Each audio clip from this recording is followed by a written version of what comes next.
10 लाख पाकिस्तानी तो छोड़ के जा चुके हैं। भुट्टो साहब बात करते थे मजदूर को बाइख्तियार बनाऊंगा, मैं नौजवानों को आगे लेके आऊंगा। मुहतरमा ये भी यही बात करती थी, उनको छींक आती है तो ये बाहर चले जाते हैं। तो इन सारे मामलों के बाद देखने के बाद हमें ये लग रहा है कि इस वक्त जो हल है वो पाकिस्तान पीपल्स पार्टी के पास है, बिलावल साहब के पास है। हम स्टैट्स पे बिलीव करने वाले लोग हैं और कल की खबर के मुताबिक जो सबसे ज़्यादा बच्चे जो स्कूलों से बाहर हैं वो पंजाब के, सिंध के अंदर नहीं है। अगर पाकिस्तान पीपल्स पार्टी को इस मुल्क की तारीख से निकाल दिया जाए, इस मुल्क की तारीख कम हो जाती है। अगर वो ये समझते हैं कि पंजाब के अंदर तामीर और तरक्की सिंध से ज़्यादा है तो आएँ, अभी भी 6 दिन बाकी हैं, मनाजरा कर लें और शौक पूरा कर लें। अस्सलाम वालेकुम, मैं हूं रेहान हैदर और आप देख रहे हैं डिजिटल रंग। नाज़रीन, इस वक्त मेरे साथ कुछ PSF के नौजवान मौजूद हैं, सियासी कैंपेन कर रहे हैं।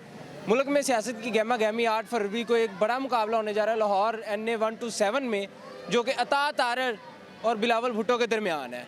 इनसे जानते हैं कि ये किसकी कैंपेन कर रहे हैं और क्या मुतालबात लेके निकले। अस्सलाम वालेकुम जी वालेकुम क्या सलाम। नाम है आपका? जी मंसूर कटारिया। आपका? सिप्ते हसन। आमिर बशीर। सिप्ते भाई बताइएगा, कैंपेन कर रहे हैं, किस पार्टी की कर रहे हैं? पाकिस्तान पीपल्स पार्टी तीर के निशान की बिलावल भुट्टो साहब की। जब मैं तो सुनता आ रहा हूँ कि जो यूथ थी वो पाकिस्तान तहरीक इंसाफ के साथ थी, ये हैरान कुन है मेरे के लिए, क्या वजह बनी थी?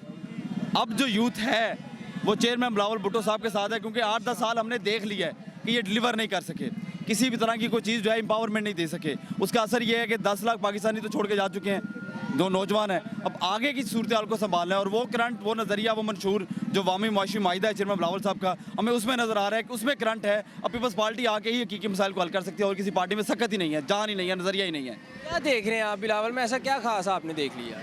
देखिए, बिलावल साहब का विजन जो है वो ये बार बार बात करते हैं कि मैं मिशन वहाँ से शुरू कर रहा हूँ जहाँ पे शहीद जुल्फ़िकार अली भुट्टो साहब ने छोड़ा था, जहाँ पे मुहतरमा शहीद ने छोड़ा था। मैं उस विजन की तकमील के लिए जद्दोजहद में उतरा हूँ। तो ये जो बात है ये हमारे लिए हौसला मंद है, क्योंकि भुट्टो साहब बात करते थे कि मैं मजदूर को बाइख्तियार बनाऊंगा, मैं नौजवानों को आगे लेके आऊँगा। मुहतरमा ये भी यही बात करती थी। तो अब 8-10 साल का इमरान का रजाइम देखने के बाद, ये मियाँ के करतूतें देखने के बाद इनको छींक आती है तो ये बाहर चले जाते हैं। तो इन सारे मामलों के बाद देखने के बाद हमें ये लग रहा है कि इस वक्त जो हल है वो पाकिस्तान पीपल्स पार्टी के पास है, बिलावल साहब के पास है और वो यूथ है। लोग सवाल उठाते हैं कि सिंध में तालीमी निज़ाम है जो आपके सामने है, तो पंजाब में भी अगर वो हुकूमत बना लेते हैं क्या करेंगे? सिंध में तालीमी निज़ाम सस्ता है, सिंध में भी वही किताबें पढ़ाई जा रही हैं जो पंजाब के इदारों में पढ़ाई जा रही हैं, वही डिग्रीज हैं जो यहाँ पर हैं वहाँ पर हैं। लेकिन पहला सवाल ये है कि कौन सा हुकूमत निज़ाम हुकूमत ऐसा है जो अवाम को ज़्यादा तालीम दे रहा है? वहाँ पे 14,000 पर सेमेस्टर है, यहाँ पर 50,000 पर सेमेस्टर है। ये जो फ़र्क है, सेम तालीमी इदारे। क्या क्या मसाइल है स्टूडेंट्स के जो आपको लगता है कि बिलावल ही हल करेंगे? देखें, बेरोज़गारी इस वक्त सबसे बड़ा मुद्दा ये है कि जो कॉल सेंटर्स की आवाम है वहाँ पर 25-25 हज़ार में नौजवान काम कर रहे हैं, जो मॉडर्न लेबर है उनके हकूक़ की पासदारी नहीं है। पीपल्स पार्टी ये कहती है कि अगर वो इक़्तिदार में आते हैं तो आकर उस तबके को जो 25-25 हज़ार में कॉल सेंटरों में एक्सप्लॉइट हो रहे हैं, 9 घंटे उनके फ़ोन बंद करवा के कानों में हेडफोन लगवा के उनसे काम लिया जाता है, उनके लेबर राइट्स उनको देंगे। जो फ्रीलांसिंग है उसको नेशनल जो सिस्टम में लेके आएंगे ताकि उनका एक रेगुलरिटी उनकी बने कि वो एम्पावर हो सके। और इस वक्त वो नौजवान नस्ल जो एक्सप्लॉइट हो रही है 25-25 हज़ार पे, उनके ऊपर एक चेक एंड बैलेंस जरूरी है कि जो सरमायादार उनसे पैसा ले रहा है उनके ऊपर उनको जो है वो कौन पूछेगा, उनसे सवाल कौन करेगा। तो ये मसाइल हैं। अभी आप खुद अवाम में आए हैं, आपने देखा इस इलाके के क्या क्या मसाइल हैं। पाँव रखने की जगह नहीं, कीचड़ है, और ख़वातीन बताती गैस नहीं आती, घरों में गंदा पानी है, बहुत से मसाइल। एक चीज़ मैं छोटी सी एड्रेस कर दूं, अभी हमारे करीब से नून लीग के उम्मीदवार गुजरे हैं और उन्होंने अपनी गाड़ी में से ना 50-50 के नोट सबको देते हुए गए बच्चों को। ये तो किसी के पास वीडियो है? मुझे नहीं आइडिया वीडियो है कि नहीं, लेकिन अभी देखे गए। तो सबसे बड़ा मसला ये है, आपने अपनी आंखों से देखा? अपनी आंखों से देखा, आपके सामने ही खड़ा हूँ, मैंने बोला अभी देखा हमने। तो हम ये समझते हैं। और दूसरी एक और छोटी सी बात ऐड कर दूँ कि हम स्टैट्स पे बिलीव करने वाले लोग हैं और कल की खबर के मुताबिक जो सबसे ज़्यादा बच्चे जो स्कूलों से बाहर हैं वो पंजाब के, सिंध के अंदर नहीं है, वो पंजाब के अंदर है। और पंजाब के अंदर 30 साल नून लीग ने हुकूमत की और 4 साल PTI ने हुकूमत की है और यहाँ पर नौजवान है वो एलियनेट हो चुका है। ये 16 माह का जो दौरानिया PDM का, जो पीपल्स पार्टी भी थी, नून लीग भी थी, मौलाना भी थे, क्या कारकर्दगी है, क्या इफेक्ट हुआ मुल्क की सूरत हाल पे? देखें जी, बाकी जमातों के तो हम तर्जुमान नहीं हैं, हम बतौर कारकुन पाकिस्तान पीपल्स पार्टी के तर्जुमान हैं। 16 माह के अंदर जो हमारे चेयरमैन के पास वजारत थी उसका एक जो ज़राए कारनामा वो आपके सामने मौजूद है। 16 माह की कारकर्दगी, वजारत ख़ारजा की जो कारकर्दगी है वो आपके सामने, अगर उसके ऊपर कोई सवाल है तो आप कर सकते हैं। एक तो ये बात है।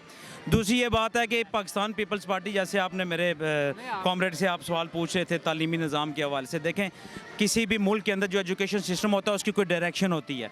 हमने अपने इस मंशूर 10 नकादी जो अवामी माशी माहिदा है इसके अंदर हमने मंशूर के अंदर लेके आए यकसा निज़ाम तालीम। हम ये महसूस करते हैं कि ये ऐसा एक तबका होता है जिसके अंदर समाज ये वादे तो खान साहब ने भी किए थे। देखें, हम इस मुल्क की, आप हमें बार बार खान साहब से कंपेयर ना करें, हम इस मुल्क की तारीख का पाकिस्तान पीपल्स पार्टी एक अहम बाब है। अगर पाकिस्तान पीपल्स पार्टी को इस मुल्क की तारीख से निकाल दिया जाए, इस मुल्क की तारीख कम हो जाती है। हम इस मुल्क का एक अहम बाब है। पाकिस्तान पीपल्स पार्टी एक हकीकत और एक सच्चाई का नाम है। हमारी 3-3, 4-4 नस्लें इस मुमलकत खुदादाद पाकिस्तान के को सर्व करते हुए हमारे लोगों की यहाँ पे गुजर चुकी हैं। हमारा कभी भी मुवाजना उनके साथ नहीं। हम वादों के ऊपर नहीं, हम अमल के ऊपर यकीन करते हैं।